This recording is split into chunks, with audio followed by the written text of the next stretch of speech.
السلام علیکم ورحمۃ اللہ وبرکاتہ۔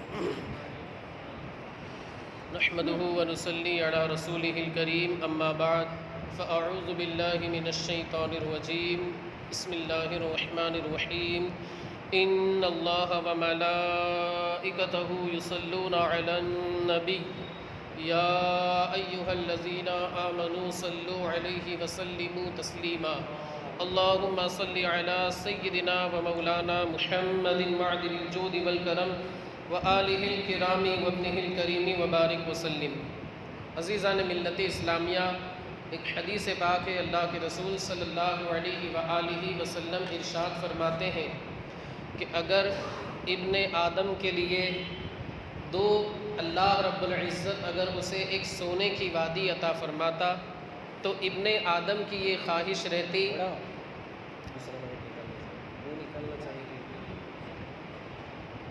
ہمارے مؤذن صاحب کو فرصت ہی نہیں رہتی۔ درود شریف پڑھ لیجیے، اللہم صلی علی سیدنا مولانا محمد معدن الجود والکرم وآلہ الکرام وابنہ الکریم وبارک وسلم۔ اگر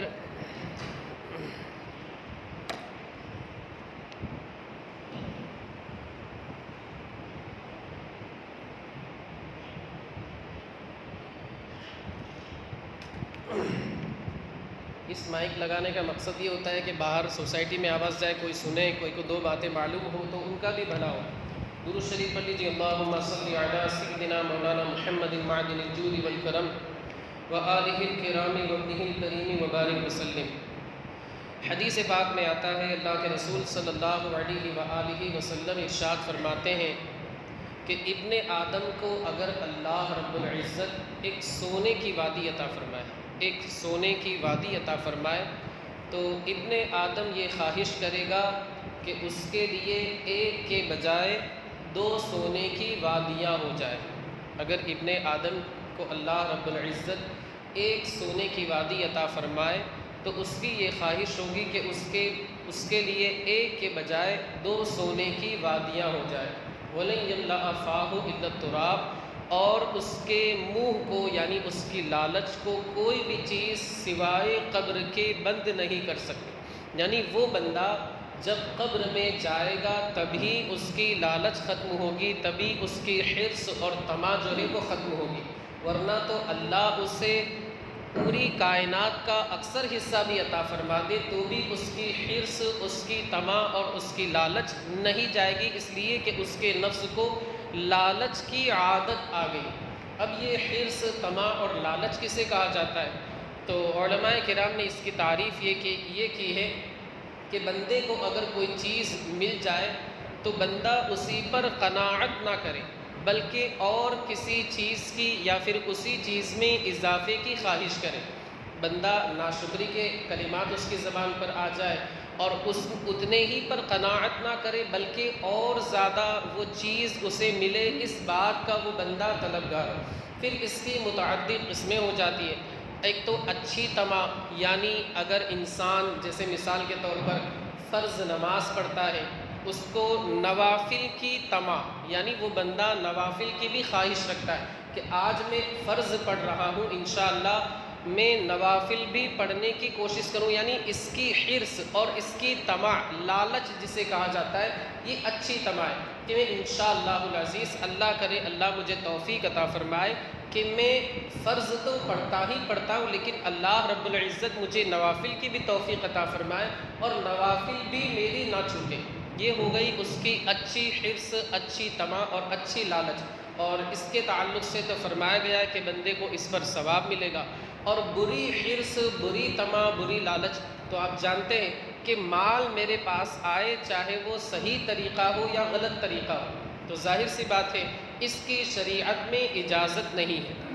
اور ایک ہوتی ہے مباح حرص جو جائز ہے، یعنی بندہ اگر اسے کرے تو ٹھیک، نہ کرے تو کوئی گناہ نہیں، یعنی جس کے دونوں پہلو برابر، اگر بندہ اسے انجام دیتا ہے تو ٹھیک، نہیں انجام دیتا ہے تو کوئی گناہ نہیں۔ مثال کے طور پر کھانا کھانا، پیٹ بھر کر کے کھانا کھانا جائز ہے۔ اگر بندہ پیٹ بھر کر کے کھانا نہیں کھاتا ہے، دو لقمے کم کھاتا ہے، سنت رسول کی ادائیگی سے بندے کو اس کا ثواب ملے گا۔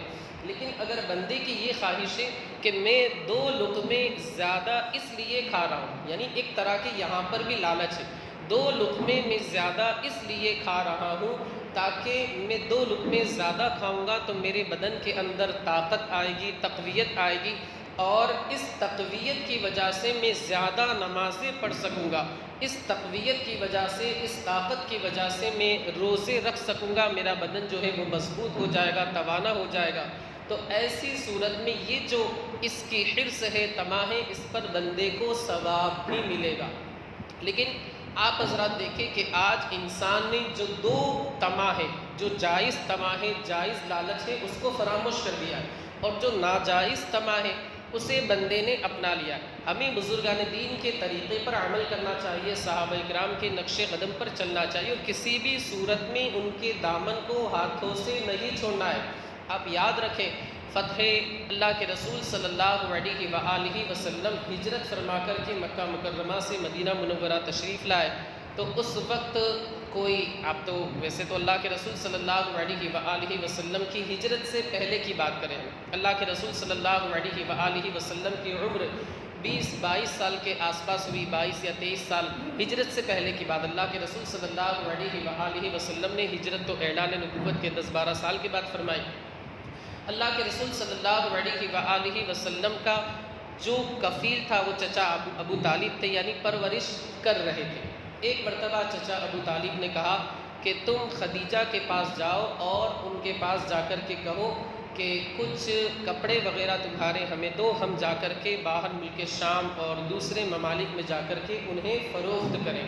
ویسے تو جائز ہے، شریعت میں اس کی اجازت ہے کہ بندہ جا کر کے کسی سے بات کرے، کہے، لیکن اللہ کے رسول صلی اللہ علیہ وآلہ وسلم کو اللہ نے حرص سے، طمع سے، لالچ سے بالکل پاک پیدا فرمایا، اور ساتھ ہی ساتھ اللہ رب العزت نے اپنے محبوب جناب محمد رسول اللہ صلی اللہ علیہ وآلہ وسلم کو خوددار بنایا تھا، باغیرت بنایا تھا۔ اللہ کے رسول صلی اللہ علیہ وآلہ وسلم نے یہ گوارا نہ کیا کہ سامنے سے جا کر کے حضرت خدیجہ سے کہے کہ تم اپنے کپڑے وغیرہ جو سامان تجارت ہے وہ ہمیں دو، ہم جا کر کے فروخت کریں۔ اللہ کے رسول صلی اللہ علیہ وآلہ وسلم کے مقدس ضمیر نے یہ گوارا نہیں کیا کہ کسی کو سامنے سے چل کر کے کہے۔ ہاں اگر وہ خود کہے تو ایک الگ بات ہے، لیکن ہم سامنے سے چل کر کے کہیں ویسے تو جائز ہے، لیکن انسان کا ضمیر ایسا ہونا چاہیے، وہ باغیرت ہونا چاہیے، خوددار ہونا چاہیے، اسی بنیاد پر وہ لوگوں کے سامنے ہاتھ بھی نہیں پھیلائے گا۔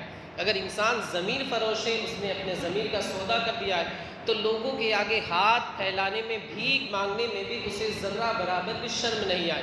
اللہ کے رسول صلی اللہ علیہ وآلہ وسلم نہیں گئے، کچھ دنوں کے بعد چونکہ اللہ کے رسول صلی اللہ علیہ وآلہ وسلم کی صداقت، امانت پورے مکہ مکرمہ میں مشہور ہو چکی تھی کہ آپ صادق ہیں، امین ہیں، حضرت خدیجہ کا سامنے سے پیغام آیا کہ محمد عربی صلی اللہ علیہ وآلہ وسلم سے جا کر کے کہو کہ وہ خدیجہ کا مال تجارت، سامان تجارت وغیرہ مکے سے ملک شام وغیرہ لے جا کر کے فروخت کریں گے یا نہیں کریں گے۔ میرے دوستو، ہمارے آقا صلی اللہ علیہ وآلہ وسلم نے ہمیں خودداری کی تعلیم دی اور باغیرت ہونے کی تعلیم دی۔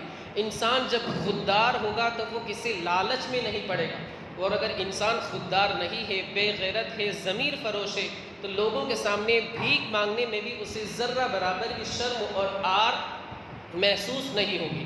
صحابہ کرام کی اللہ کے رسول صلی اللہ علیہ وآلہ وسلم نے ایسی تربیت فرمائی تھی کہ جب ہجرت فرما کر کے مکہ مکرمہ اللہ کے رسول صلی اللہ علیہ وآلہ وسلم اور آپ کے جانثار صحابہ تشریف لائے، تو اس وقت اللہ کے رسول صلی اللہ علیہ وآلہ وسلم نے عقد مواخات قائم فرمایا۔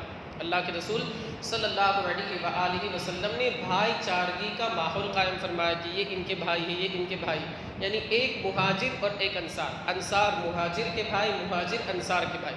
حضرت عبد الرحمن بن عوف کے جو بھائی اللہ کے رسول صلی اللہ علیہ وآلہ وسلم نے جنہیں بھائی بنایا، غالباً ان کا نام حضرت سعد تھا، انہوں نے یہاں تک کہا کہ اللہ کے رسول صلی اللہ علیہ وآلہ وسلم نے ہم دونوں کے درمیان عقد مواخات قائم فرمائے، بھائی بھائی بنایا ہے، تو میں ایک کام کرتا ہوں کہ میری 2 بیویاں ہیں، میں ان میں سے ایک کو طلاق دے دیتا ہوں، عدت گزرنے کے بعد تم ان سے نکاح کر لینا، اور پھر اتنے پر بس نہیں بلکہ یہاں تک کہا کہ میرا مال یہ ہے، میں چاہتا ہوں کہ اپنا مال جو ہے اسے 2 حصوں میں برابر برابر آدھا آدھا تقسیم کروں، آدھا مال میں رکھوں گا، آدھا مال آپ رکھیں۔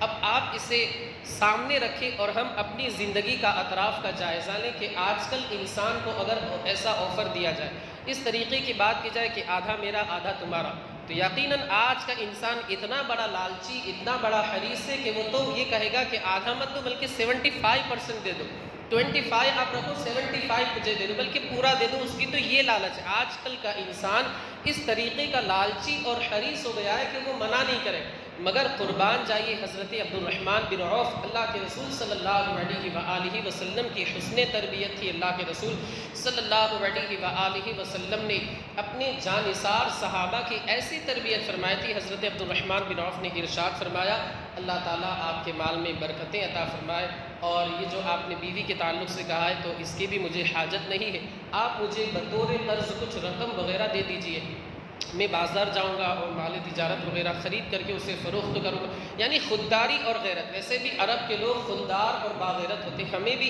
صحابہ کرام کے نقش قدم پر چلنا چاہیے۔ حضرت عبد الرحمن بن عوف نے کچھ قرض وغیرہ لیا اور جا کر کے بازار میں سامان خریدا اور مال تجارت وغیرہ فروخت کیا۔ اللہ نے اس غیرت کا انہیں اتنا بہترین، چونکہ انہوں نے لالچ نہیں کی تھی، اس غیرت کا اور اس لالچ سے بچنے کا اتنا بہترین اجر عطا فرمایا کہ بعد میں وہ اتنے بڑے مالدار ہو گئے، اتنے بڑے مالدار ہو گئے کہ پورے مکے میں ان سے زیادہ مالدار کوئی نہیں تھا۔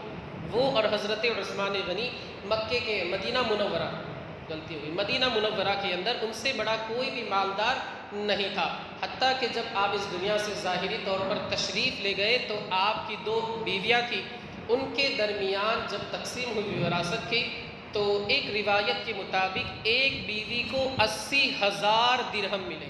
وراثت کے اندر کتنے؟ 80,000 درہم نہیں بلکہ دینار، 80,000 دینار ملے۔ دینار جو ہے یہ چاندی کا نہیں بلکہ سونے کا ہوتا ہے، درہم جو ہوتا ہے وہ چاندی کا ہوتا ہے۔ تو آپ ذرا دیکھیں کہ اگر انسان لالچ سے بچ جائے، حرص سے بچ جائے، طمع سے بچ جائے، اللہ رب العزت اسے برکتیں عطا فرماتا ہے، اس کے مال میں اضافہ فرماتا ہے اور کمی نہیں ہوتی۔ انسان یہ سوچتا ہے کہ میں لالچ کروں گا تو میرا مال بڑھ جائے گا، ایسا ہرگز نہیں، بلکہ اس کا مال کم ہو جاتا ہے۔ اور انسان کے پاس جب بقدر ضرورت ہو تو اسے سوال کرنے کی بھی اجازت نہیں ہے۔ انسان کے پاس حدیث پاک میں فرمایا گیا، ایک حدیث پاک میں جس کے پاس 50 درہم ہو تو اس بندے کو سوال کرنے کی اجازت نہیں۔ ایک روایت میں کہ جس بندے کے پاس 40 درہم ہو تو اس بندے کو سوال کرنے کی اجازت نہیں۔ آپ حساب لگائیں، 10 درہم جو ہوتے ہیں وہ 32 گرام 618 ملی گرام کے ہوتے ہیں۔ 10 درہم 32 گرام 618 ملی گرام کے ہوتے ہیں۔ آپ حساب لگاتے چلیں، 32 اور 32 64 اور 64 اور 64 128۔ آپ میں سے ماشاءاللہ بہت سارے لوگ تو اکاؤنٹنٹ بھی ہوں گے، حساب وغیرہ بھی لکھتے ہیں، حساب وغیرہ کرتے ہوں گے، اور ویسے بھی آپ ماشاءاللہ آپ کی قوم کا حساب بڑا پختہ رہتا ہے، اللہ اور برکتیں عطا فرمائے۔ تو 64 اور 64 128 یعنی 40 درہم کی قیمت 128 گرام، اب وہ 618 جو ہم نے چھوڑا تھا تو اس کی 3 گرام آپ چاندی مان لیں، تو 131 گرام چاندی اگر کسی بندے کے پاس ہے، یعنی آج کل کے حساب سے 10-12 ہزار روپے ہوئے، آس پاس 10-12 ہزار روپے کی چاندی ہوئی، اگر کسی بندے کے پاس اتنی چاندی ہے یا اتنی قیمت ہے، یعنی 8-10 ہزار روپے، اس بندے کو سوال کرنے کی، مانگنے کی، بھیک مانگنے کی اجازت نہیں ہے، بلکہ حدیث پاک میں تو یہاں تک فرمایا گیا کہ بندہ جو بھیک مانگے گا جان بوجھ کر کے، اسے ضرورت نہیں اس کے باوجود بھی، تو قیامت کے دن اس حال میں آئے گا کہ اس کے چہرے کے اوپر گوشت نہیں ہوگا بلکہ ہڈی ہڈی ہوگی۔ تو آپ ذرا سوچیں کہ انسان کو اپنی حرص، طمع اور لالچ کو دور کرنا چاہیے، بلکہ قناعت پسندی اختیار کرنی چاہیے، قناعت اختیار کرنی چاہیے کہ جتنا اللہ نے دیا اس پر بندہ راضی رہے، اسی پر اللہ کا شکر ادا کرے۔ یقیناً حقیقی معنی میں اگر وہ بندہ اللہ کا شکر ادا کرتا ہے تو قرآن عظیم میں اللہ نے فرمایا لَإِن شَكَرْتُمْ لَأَزِيدَنَّكُمْ، لالچ کرنے والے کا تو مال نہیں بڑھتا بلکہ مال چلا جاتا ہے، لیکن جو بندہ قناعت اختیار کرتا ہے، اللہ کا شکر ادا کرتا ہے، تو اللہ رب العزت کا فرمان ہے لَإِن شَكَرْتُمْ لَأَزِيدَنَّكُمْ، اگر تم میرا شکر ادا کرو گے میں تمہارے مال کو بڑھا دوں گا۔ بندہ حقیقی معنی میں قناعت پسند بن جائے، اللہ رب العزت کا شکر کرنے والا بن جائے، اللہ رب العزت اس کے مال کو بڑھا دیا کرتا ہے۔ لالچ کے تعلق سے ایک آخری بات عرض کر کے اپنی گفتگو کو ختم کر دوں کہ ہنستے کھیلتے گھرانے کو لالچ اور حرص طمع جو ہے وہ تباہ و برباد کر دیتی ہے۔ ایک بندہ تھا، اس کے یہاں ایک ناگن تھی، ناگن صاحب جسے کوبرا بھی شاید کہا جاتا ہے، وہ روزانہ ایک سونے کا انڈا دیا کرتی تھی۔ گھر والے سب لوگ بڑے خوش تھے کہ ماشاءاللہ بغیر کسی محنت کے، بغیر محنت مشقت کیے ہوئے، بغیر مزدوری کے ہمیں سونے کا انڈا مل جاتا ہے۔ ایک دن آیا کہ اس ناگن نے، ناگ جسے کہا جاتا ہے، اس نے گھر کے مالک کی بکری کو ڈس لیا اور اسے ہلاک کر دیا۔ گھر والے بڑے غصے ہوئے اور جو اس کے فیملی ممبرس تھے انہوں نے کہا کہ اب اسے ہم مار دیتے ورنہ تو یہ سب کو اس طرح ڈستی چلی جائے گی۔ لیکن انسان کی جب لالچ جب اس کے دل میں آ جاتی ہے تو پھر اس کی آنکھوں کے اوپر اندھیرا چھا جاتا ہے۔ اس شخص نے سوچا کہ ہم اسے ماریں گے تو ہمارا سونے کا انڈا بند ہو جائے گا۔ خیر اسے ایک مرتبہ چھوڑ دیا گیا۔ کچھ دنوں کے بعد انڈے کا یہ سلسلہ چلتا رہا۔ کچھ دنوں کے بعد اس ناگن نے یا اس ناگ نے ان لوگوں کا ایک پالتو گدھا تھا اسے ڈس لیا اور اسے ہلاک کر دیا۔ اب پھر غصہ آیا، اس کو مارنے کے لیے چلی، لیکن یہی خیال آیا کہ چلو یہ تو گدھا تھا، وہ بہت زیادہ اس کی ضرورت نہیں تھی، یہ تو ہمیں اس کے مقابلے میں سونے کا انڈا دیتا ہے۔ اگر 1000 گدھے بھی ہو جائے اور 2-4 سونے کے انڈے آ جائے تو پھر اس کی قیمت کو 1000 گدھے اس کی قیمت کو نہیں پہنچ سکتے۔ اس کے دل میں لالچ تھی، اسے چھوڑ دیا۔ کچھ دن گزر گئے۔ اب کچھ دن گزر جانے کے بعد اسی ناگن نے، انڈا تو بالکل مل رہا تھا برابر برابر، اسی ناگن نے ان لوگوں کا جو غلام تھا، خادم تھا، نوکر تھا، ملازم تھا، اسے ڈس لیا اور اسے ہلاک کر دیا۔ اب ان لوگوں کو بڑا غصہ آیا، مارنے کے لیے چلے، لیکن وہی دل کے اندر لالچ کا بھوت سوار تھا، دل میں چور بیٹھا ہوا تھا۔ بولے چلو غلام گیا، ہمارے گھر کا تو کوئی بندہ نہیں گیا، جانے دیتے ہیں۔ اب کچھ دنوں کے گزر جانے کے بعد انڈا وغیرہ دینا بند ہو گیا، یا پھر کچھ دنوں کے گزر جانے کے بعد ان لوگوں کا ایک بیٹا تھا، اس ناگن نے یا ناگ نے اس بیٹے کو ڈس لیا اور اسے ہلاک کر دیا۔ اب تو بالکل پختہ ارادہ کر لیا کہ اب تو جانا ہے اور اس کو مارنا ہے۔ خیر اس کے بل کے پاس پہنچے، بہت دیر تک وہ ناگن ہی غائب ہو گیا، اب نظر نہیں آیا۔ اس کے بل کے پاس پہنچے، ان لوگوں نے سوچا کہ اب اسے ہلاک کر ہی دینا ہے۔ خیر اگربتی وغیرہ جلائی گئی اور اس کی جو بل وغیرہ ہوتا ہے جہاں پر یہ لوگ رہتے اسے درست کیا گیا، اگربتی وغیرہ جلائی گئی۔ اب وہ ناگن آنے لگا اور اس نے اب سونے کے بجائے، سونے کا انڈا دینے کی بجائے موتی دینا شروع کر دیا۔ اب بڑے خوش ہو گئے، جو مارنے کا ارادہ تھا وہ ترک کر دیا، کیونکہ کچھ دنوں کے بعد اگر سگا بیٹا بھی ہو تو اس کے مرنے کا غم ختم فرما دیتا ہے اللہ رب العزت، ورنہ تو انسان کا جینا مشکل ہو جائے۔ اب موتی ملنے لگا تو سوچا کہ نہیں اب نہیں مارنا، ہمیں تو فری کا موتی مل رہا ہے، بغیر محنت کے، بغیر مشقت کے ہمیں تو موتی مل رہا ہے۔ اب مارنے کا ارادہ ان لوگوں نے ترک کر دیا۔ موتی برابر برابر برابر مل رہا تھا۔ ایک دن آتا ہے کہ اس شخص کی بیوی کو وہ ناگ ڈس لیتا ہے اور اسے ہلاک کر دیتا ہے، اس کی بیوی بھی ہلاک ہو جاتی ہے۔ اب تو پکا ارادہ کر لیا کہ نہیں اب تو مجھے مار ہی دینا ہے، لیکن موتی برابر مل رہے تھے اور جو دل کے اندر لالچ تھی، طمع تھی، حرص تھی، وہ غالب تھی اس بندے کے اوپر۔ بولے اب تو سب میرے چلے گئے ملنے جلنے والے، اب اس کو مار کر کے کیا مطلب ہے، مجھے تو اچھا خاصا موتی مل رہا ہے، اب اسے مار کر کے میرا کیا فائدہ ہوگا۔ خیر وقت گزرتا رہا۔ ایک مرتبہ ایسا وقت آیا کہ اس ناگن نے یا ناگ نے اسی بندے کو، اسی شخص کو ڈس لیا۔ اب یہ بندہ تڑپنے لگا۔ جو آس پاس پڑوس والے تھے انہوں نے پہلے ہی اس بندے کو مشورہ دیا تھا کہ یہ سانپ ہے، یہ ناگن ہے، یہ تجھے ڈس کر کے ہی رہے گا، تو اس وہم میں اور اس گمان میں مت رہ کہ تجھے چھوڑ دے گا۔ اب یہ بندہ وہاں تڑپنے لگا۔ جو آس پڑوس والے تھے انہوں نے سارے انڈے موتی وغیرہ لا کر کے اس کے سرانے رکھ دی اور بتایا کہ آپ ان کو دیکھیں، یہ دولت، یہ مال، یہ خزانہ آپ کے تو حصے میں نہیں آیا بلکہ اوروں کے حصے میں یہ سارا کے سارا مال چلا جائے۔ آپ سے ہم نے پہلے ہی کہا تھا کہ آپ لالچ نہ کریں، لالچ اگر آپ کریں گے تو ایک دن آپ کا بالکل ہنستا کھیلتا گھر جو ہے وہ بالکل اجڑ کر کے رہ جائے۔ آپ نے لالچ کی، اس کے نتیجے میں آپ کو یہ دن دیکھنے پڑے اور پھر اس کے بعد اس بندے کا انتقال ہو جاتا ہے۔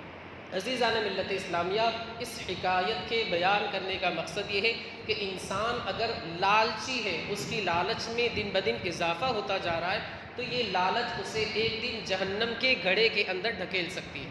یہی لالچ اسے جہنم میں لے جانے والا کام بن سکتا ہے۔ ہمیں چاہیے کہ ہم قناعت پسندی اختیار کریں جو اللہ کی جانب سے ہمیں روکھا سوکھا مل جائے، روٹی دال وغیرہ، اس سے کھا کر کے اللہ کا شکر ادا کرے، لالچ نہ کرے، حرص نہ کرے، طمع نہ کرے۔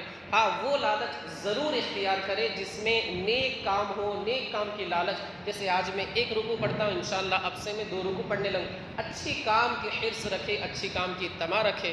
مولا عز و جل ہمیں آپ کو اور ساری دنیا کے خوش عقیدہ مسلمانوں کو اپنے حبیب صلی اللہ علیہ وآلہ وسلم کی سنتوں پر چلنے کی توفیق رفیق عطا فرمائے۔ درس سے شروع میں تھوڑا سا غصہ آ گیا، اللہ رب العزت اسے معاف فرمائے۔ کبھی کبھی ایسا ہوتا ہے، جلال آ جاتا ہے اور میں اپنے آپ میں نہیں رہتا۔ اللہ رب العزت مجھے بھی معاف فرمائے، میرے غصے کو ختم فرمائے۔ دعا کے لیے ہاتھ اٹھا جی، اللہم صلی علی سیدنا مولانا محمد معدن الجود والکرم وآلہ الکرام وابنہ الکریم وبارک وسلم۔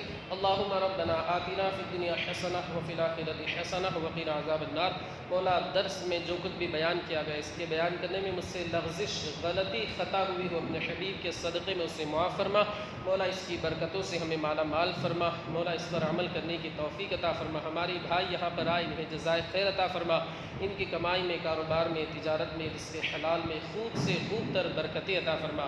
مولا عز و جل ہماری تمام نیک جائز مرادوں کو پورا فرما۔ وصلی اللہ تعالی علی خیر خلقہ ونور عرشہ سیدنا مولانا محمد وعلی آلہ واصحابہ اجمعین برحمتک یا ارحم الراحمین۔